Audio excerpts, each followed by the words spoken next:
i-continue natin. So, namatay siya. So, 친구에게 문자 메시지 답장이 없어요 or 없습니다. So, ayan. 친구에게, it's sa kanya or niya. It's a form ng from or to. Yan ba yung hindi ko po na-order pa eh. Eke. Okay, eke is from. Okay? So, 친구에게 문자 메시지 답장이 없어요. So, ibig sabihin nito, ang aking kaibigan, yung kaibigan ko, siya, from, tama ba yan? 친구에게, tama nyo kung alam nyo. At hindi ako veterano sa eke. Okay, 친구에게 문자 메시지 답장이 없습니다. Okay? So, ang ibig sabihin niyan ay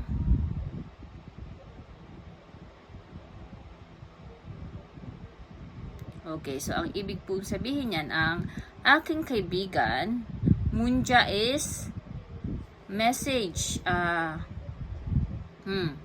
Message 문자 is a letter. Message is message.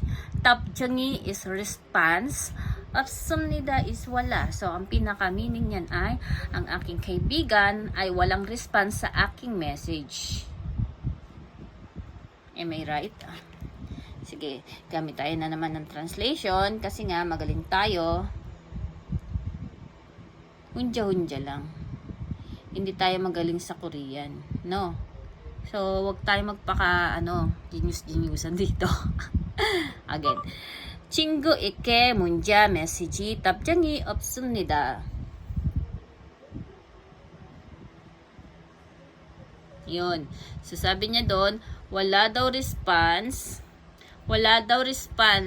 o reply ang sa message mula sa kaibigan o sa mula, ayan nga, from yung ike, okay? So, wala daw, English na lang natin, no response, no reply to text message from my friends. So, yun. So, wala nga daw reply. So, pabaliktad pala siya, no, ang pagkakabasa.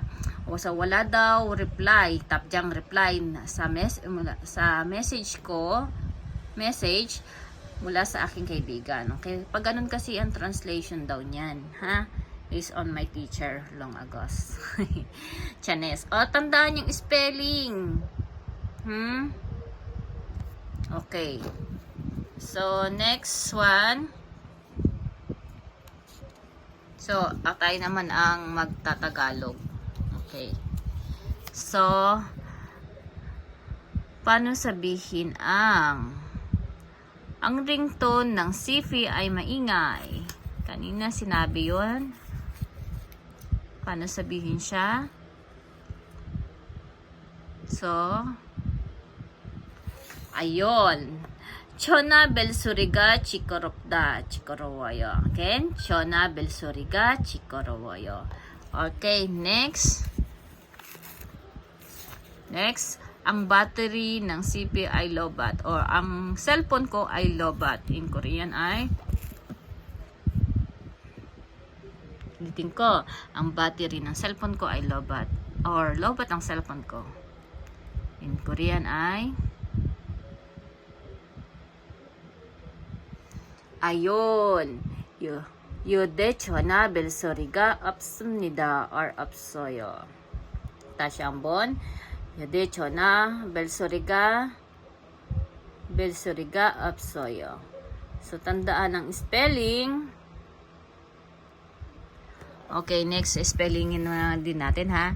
Asikasuhin pakiasikaso ang mga bisita or asikasuhin ang bisita in Korean ay pati spelling pakisulat na rin.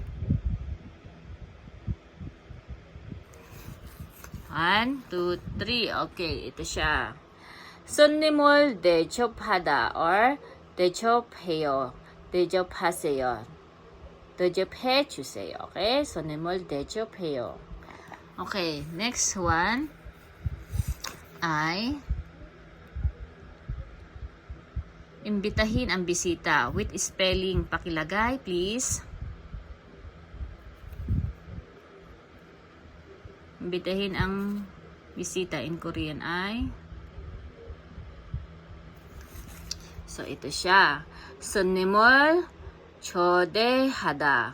손님을 초대하다 or 손님을 초대해요 or 하세요. 초대. Tandaan yung 초대 ha.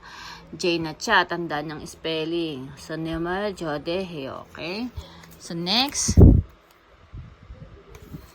May katawagan ang kaibigan ko or parang gusto mong sabihin na busy ang kaibigan ko, may katawagan siya ngayon.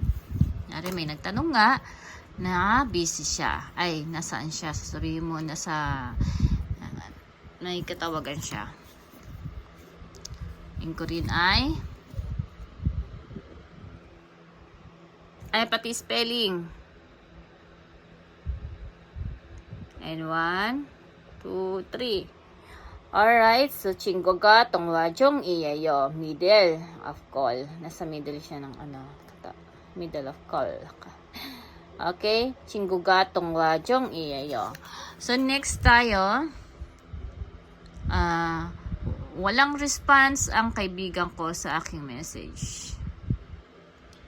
Or